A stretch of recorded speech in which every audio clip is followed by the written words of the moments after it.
अगन्य सुत्त, दीर्घ निकाय, सुत्त नंबर 27। अर्थ: सृष्टि, समाज और धर्म का वास्तविक उद्गम। कहानी की शुरुआत। एक समय दो ब्राह्मण युवक थे, वत्सेठ और भारद्वाज। दोनों ने ब्राह्मण परंपरा छोड़कर बुद्ध के शिष्य बनना चाहा। ब्राह्मणों ने उनका अपमान किया और कहा, तुम लोग ब्राह्मण जाति के हो, फिर बुद्ध जैसे क्षत्रिय के पास क्यों गए? ब्राह्मण सबसे ऊंचे जन्म वाले हैं।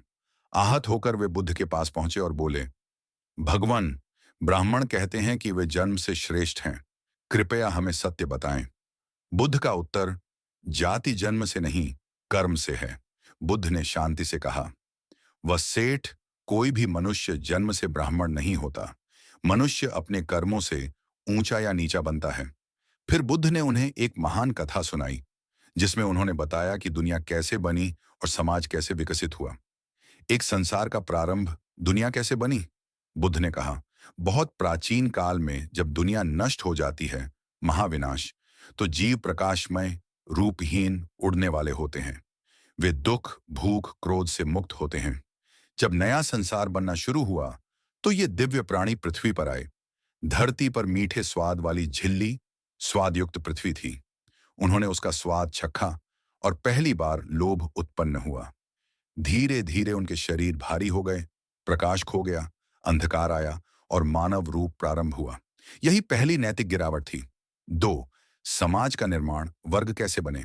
समय के साथ पहली लालसा, चोरी। कई लोगों ने अधिक स्वाद पाने के लिए छिपकर पृथ्वी का भाग खाने लगे। चोरी, झूठ, क्रोध, हिंसा।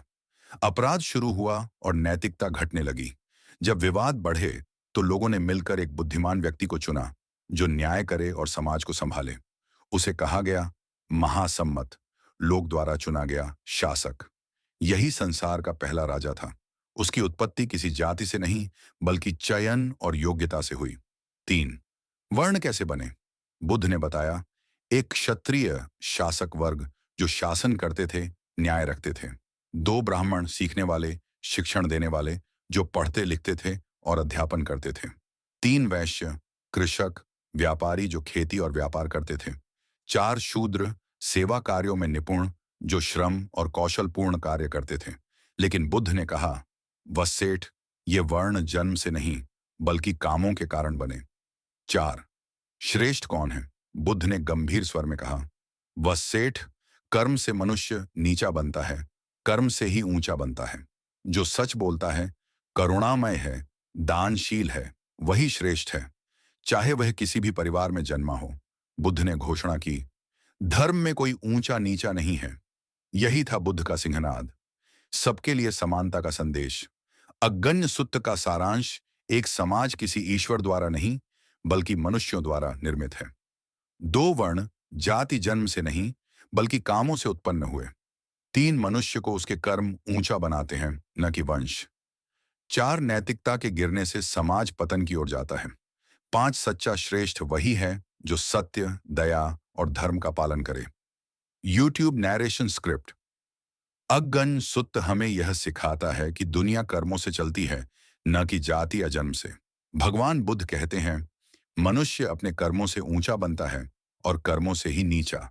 समाज का निर्माण धर्म, दया और सत्य से होता है, न कि वंश और अभिमान से। त्रिपिटक के आगे के अध्याय सुनने के लिए चैनल को सब्सक्राइब करें और कमेंट में नमो बुद्धाय लिखें।